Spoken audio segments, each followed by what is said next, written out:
نحمده ونصلي على رسوله الكريم أما بعد فأعوذ بالله من الشيطان الرجيم بسم الله الرحمن الرحيم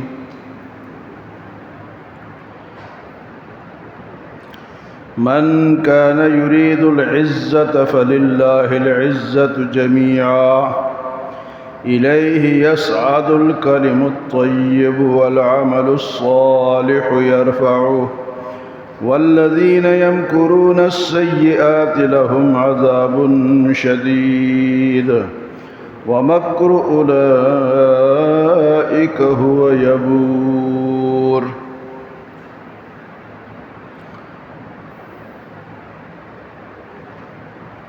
عزت اللہ کے پاس ہے. جس شخص نے عزت حاصل کرنی وہ اللہ والا بن جائے، اللہ کے کام کرے. دنیاوی مال و دولت سے یا دنیاوی حمایت سے عزت نہیں مل سکتی، اگر ملی بھی تو عارضی ہوگی. فرمایا من کان یرید العزت فللہ العزت جمیعا، جو چاہتا ہے کہ وہ عزت والا ہو تو ساری عزت اللہ تعالیٰ کے پاس. دنیا میں ہم دیکھتے ہیں کہ فلاں بندے سے میری ملاقات ہے، فلاں میرا حمایتی ہے، اس کی وجہ سے میری عزت ہوگی. ملکوں میں آپ دیکھتے ہیں کہ جن کے امریکہ کے ساتھ تعلقات ہیں تو اس وجہ سے ان کی عزت ہوگی، یا کسی اور مالدار ملک کے ساتھ تعلقات ہیں. اللہ فرماتا ہے عزت اس سے نہیں ملے، عزت اللہ کے کام کرنے سے ملے. اللہ والے بنو فللہ العزت جمیعا. جو بھی عزت چاہتا ہے وہ اللہ والا بنے، اللہ والے کام کرے، نیک کام کرے، اللہ اس کو معزز بنا دیں گے. دیکھیں ہم دنیا میں دیکھتے ہیں کوئی نمازی آدمی ہوتا ہے تو سارے کے اس کی عزت کرتے ہیں. بھئی کس وجہ سے کرتے ہیں؟ اس نے اللہ کا کام کیا. کسی کی داڑھی ہے تو لوگ بڑی عزت سے پیش آتے ہیں. کیوں بھئی؟ اس نے تو تمہیں کوئی پیسے تو نہیں دیے، لیکن اس نے ایک نیک کام کیا، اللہ والا کام کیا. تو اللہ پاک فرماتے من کان یرید العزت فللہ العزت جمیعا. اہل مکہ جو تھے وہ بتوں کی پوجا کرتے تھے اور کہتے تھے کہ بت ہمارا کام بنائیں گے، ان کی وجہ سے ہماری عزت ہوگی. لیکن اللہ نے اس کی یہ تردید فرمائی کہ من کان یرید العزت، تم میں سے جو بھی عزت چاہتا ہے فللہ العزت جمیعا، تمام کے تمام عزت کس کے پاس ہے جی؟ اللہ کے. اگر انسان برائی پہ چلے گا، برا بنے گا اور کہے گا کہ میری عزت بھی ہوگی، سامنے سامنے تو لوگ کریں گے، لیکن پیچھے نیک جو ہم کہتے ہیں امام ابو حنیفہ رحمۃ اللہ علیہ، فلاں صحابی رضی اللہ عنہ، غائبانہ رحمۃ اللہ علیہ ہم انہیں کہتے ہیں. کیوں کہ وہ نیک لوگ تھے، اللہ والے تھے. ابھی تک لوگ رحمۃ اللہ علیہ کہتے ہیں. من کان یرید العزت فللہ العزت جمیعا، جو چاہتا ہے عزت تو تمام عزتیں اللہ تعالیٰ کے پاس ہے. الیہ یصعد الکلم الطیب، اللہ کے پاس نیک عمل جو ہے، نیک باتیں جو ہے اوپر جاتی ہیں، چڑھتی ہیں.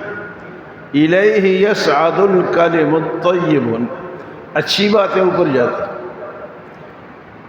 لا الہ الا اللہ، سبحان اللہ، الحمدللہ، اللہ اکبر، جو بھی نیک کلمہ نکالو گے اوپر چڑھے گا، اللہ کے پاس جائے گا. الیہ یصعد الکلم الطیب، اور فرمائے والعمل الصالح یرفعہ، اور نیک عمل اللہ خود اٹھاتے ہیں. نیک کلمہ خود اٹھتا ہے، کیونکہ نیک کلمہ کیا اللہ کی صفت ہے، اور عمل چونکہ بندے کی صفت ہے تو اس کو پھر اللہ اٹھاتے ہیں. نیک کلمہ خود اٹھ جاتا ہے، کیونکہ اللہ تعالیٰ بلند ہے تو اس کا کلمہ بھی بلند ہے، وہ کلمہ اٹھتا ہے. فَمَا إِلَيْهِ يَصْعَدُ الْكَلِمُ الطَّيِّبُ، نیک بات جو ہے، نیک کلمہ جو ہے وہ اوپر اٹھتا ہے، وَالْعَمَلُ الصَّالِحُ يَرْفَعُ، اور نیک عمل جو ہے اس کو اٹھا لیا جاتا ہے۔ تو جو برے کلمے نکالتے ہیں وہ نیچے جاتے ہیں، سارا دن گزر جاتا ہے گالم گلوچ بری باتیں یہ کرتے رہتے ہیں۔ تو نیک بات جو بھی کرے گا، جو بھی ذکر اذکار کرے گا، تلاوت کرے گا، سبحان اللہ کہے گا، الحمدللہ کہے گا، وہ کلمے بلند ہوتے جائیں، اللہ کے پاس جمع ہوتے جائیں گے، اور جو نیک عمل کریں گے اس کو اللہ پھر اٹھا دیتے کہ وہی میرے بندے کا عمل ہے، اس کی حفاظت اللہ کے پاس جا کے۔ لیکن عمل میں شرط یہ ہے کہ عمل کون سا ہو جس کے لیے 3 باتیں شرط ہیں۔ عمل کے لیے کتنی باتیں شرط ہیں جی؟ 3 باتیں، پہلے بھی میں نے آپ کو بتایا۔ 3 باتیں کیا ہے کہ بندہ مسلمان ہو، کافر کا عمل قبول نہیں ہے، ایمان شرط ہے، ایمان ہو۔ دوسری چیز یہ آپ نے یاد نہیں کی، میں نے آپ کو یاد کرایا نہیں تھا، دوسری چیز ہے اخلاص۔ نیکی میں کتنا اخلاص ہے؟ اخلاص کسے کہتے ہیں؟ اللہ کے لیے۔ جو کام بھی کرے کس کے لیے؟ اس کو اخلاص کہتے ہیں۔ اور تیسری شرط جو ہے عمل کے قبول ہونے کے لیے وہ ہے سنت نبی صلی اللہ علیہ وسلم۔ آپ نے سنت کے مطابق کوئی بھی کام کیا، مثلا مردے کو سنت کے مطابق دفن کیا، پوچھا نہ کہ مردے کو دفن کرتے تو کیا کہتے ہیں، قبر میں اتارتے تو کیا کہتے ہیں، کسی کو بھی نہیں پتہ ہوتا۔ یہاں سے ہم جب اٹھاتے تو کہ کلمہ شہادت، بھئی کلمہ شہادت کا کوئی یہاں تعلق ہی نہیں ہے جو تم چیختے رہتے ہو، بولتے رہتے ہو۔ کلمہ شہادت جو ہم نے سیکھا ہے نا، یہ کہاں سے سیکھا ہے؟ یہ ہم نے یہاں سے سیکھا ہے کہ حدیث میں آتا ہے کہ جب کوئی فوت ہو رہا ہو تو اس کے قریب کلمہ پڑھو، کلمہ شہادت اس کے، تاکہ اس کو یاد آئے اور وہ پڑھ لے۔ اس کو تلقین نہ کرو کہ پڑھ، صرف آپ اونچا اونچا کلمہ اس کے پاس پڑھیں، اس کو کہتے ہیں کلمہ شہادت۔ تو ہم کہاں کہتے ہیں؟ راستے میں جاتے ہوئے، اللہ کے راستے میں جاتے ہوئے، اس کا کوئی تعلق نہیں ہے۔ یہ تو وہاں پڑھنا تھا، وہاں تو بیچارہ اکیلے میں مر گیا، کوئی پاس ہی نہیں تھا۔ یا ہم دوڑتے رہتے ہیں جناب اسپتال اس کو پہنچاتے، بھی اس کو لیٹنے دو، اپنے گھر میں مرنے دو، اس کے پاس کلمہ پڑھو، کلمہ آخری اس کے الفاظ ہوں۔ تو ہم پھر جنازے کے ساتھ جاتے ہیں اور شور مچاتے جی کلمہ شہادت، اور جب دفناتے ہیں تو پھر بھی یہ چیخ لگتی ہے، جب جنازہ اٹھاتے ہیں تو پھر بھی یہ آواز لگتی ہے۔ اس آواز کا جنازے کے ساتھ کوئی تعلق نہیں، نہ واقفی نہ سمجھی۔ کلمہ شہادت جو ہم نعرہ لگاتے ہیں یہ کہاں کا ہے؟ مرنے کے وقت کا ہے، کہ اس کے پاس کلمہ شہادت پڑھو۔ تو بات یہاں سے چل رہی تھی کہ کسی بھی نیک عمل اللہ اٹھا لیتے ہیں۔ تو نیک عمل کون سا قبول ہوگا؟ ہر ایک نہیں قبول ہوگا۔ پہلے ایمان ہو، اب ایک عیسائی ہے، ایک ہندو ہے، وہ رام رام ساری رات کرتا ہے، نہ خدا ملا نہ وصال صنم، نہ ادھر کے رہے نہ ادھر کے رہے۔ عجیب، ہمارے پشت میں کہتے ہیں ہندوستڑے خدا ناراضہ، ہندوستڑے خدا ناراضہ۔ اس کا کیا مطلب ہے؟ کہ ہندو تھک جاتا ہے رات کو رام رام کر کے، لیکن اللہ پھر بھی ناراض ہے، کیونکہ وہ اللہ کو تو نہیں پکار رہا۔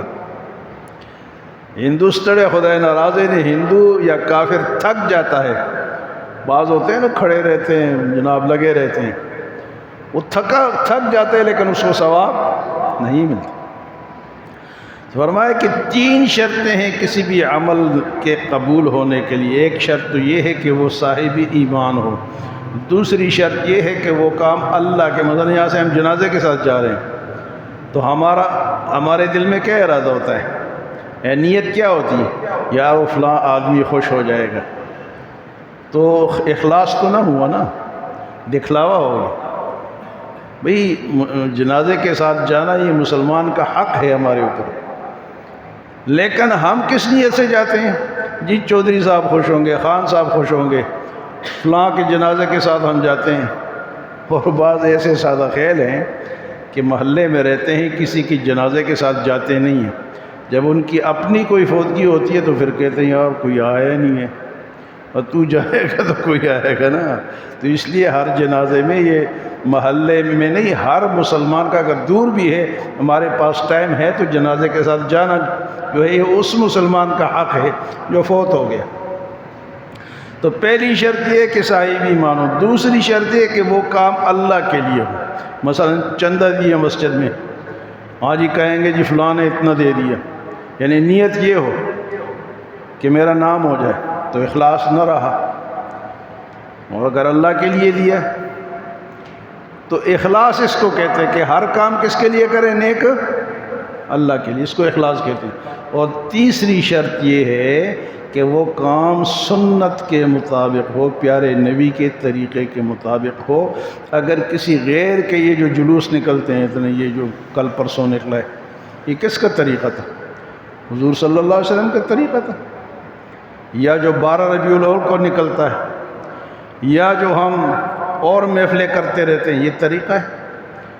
سنت ہو، سنت کی مہر ہو پھر قبول ہوگا۔ اگر سنت کی مہر نہیں ہے پھر لگے رہو اپنے آپ کو تھکاتے رہو، اپنے آپ کو تھکاتے رہو، تھک جاؤ گے، لیکن ثواب کب ملے گا؟ جب وہ حضور صلی اللہ علیہ وسلم کی سنت کے مطابق ہوگا۔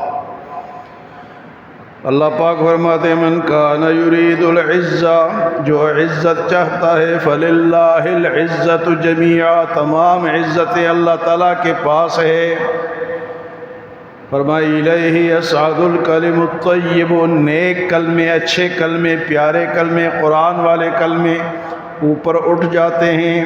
والعمل الصالح یرفع، اور نیک عمل کو اللہ پاک اٹھا لیتے ہیں، اپنے پاس لے جاتے ہیں۔ والذین یمکرون السیئات لہم عذاب شدید، جو لوگ اللہ کی باتوں کے خلاف تدبیریں کرتے ہیں ان کو شدید عذاب ملے گا۔ کہتے ہیں جی مسجد بن رہی یار یہاں نہ بنے، مخالفت کرتے ہیں۔ کسی بھی کوئی دینی کام ہو رہا ہے تو یہ کھڑا ہو جائے گا، یار یہ کیوں کر رہے ہیں؟ تو اللہ کے جس طرح حضور صلی اللہ علیہ وسلم نے دین پیش فرمایا تو انہوں نے کیا کیا؟ ساری مخالفتیں کی، یہاں تک کہ آپ کو مارنے کی بھی کوشش کی۔ سارے آپ کے مکان کو گھیر لیا، 100 آدمی جمع ہوئے، تو یہ ایک تدبیر تھی کس کی؟ اللہ کے دین کے، شریعت کے خلاف۔ شریعت کے خلاف جو بھی تدبیر کرے گا، اللہ فرماتے ہیں لہم عذاب شدید، ایسے لوگوں کو میں شدید عذاب دوں گا۔ اور فرمایا وَمَكْرُ أُولَٰئِكَ هُوَ يَبُورُ، اور ان کی یہ تدبیر، یہ مکر جو ہے، یہ اللہ ضائع کر دے گا، ختم ہو جائے گی، تباہ ہو جائے گی۔ اللہ فرماتے ہیں وَمَكَرُوا وَمَكَرَ اللَّهُ، انہوں نے مکر کی، تدبیر کی، تو اللہ نے بھی تدبیر کی۔ واللہ خیر الماکرین، اور بہتر تدبیر کرنے والا کون ہے؟ اللہ ہے۔ اللہ کے تدبیر کے سامنے کسی اور کی تدبیر نہیں چل سکتی۔ ہاں ہماری ناکامی اس لیے کہ ہم وہ مسلمان ہی نہیں ہیں، ہماری تدبیریں ہی غلط ہیں، شریعت کے مطابق نہیں ہیں۔ تو آج کے درس میں کیا تھا کہ عزت کس کے پاس ہے؟ اللہ کے پاس۔ نیک کلمات اوپر جاتے ہیں، نیک عمل اللہ اٹھا لیتے ہیں۔ اللہ کے دین کے، شریعت کے خلاف تدبیریں ناکام ہو جائے گی اور شدید عذاب ملے گا۔ اللہ ہمیں عمل اور سمجھ کی توفیق عطا فرمائے۔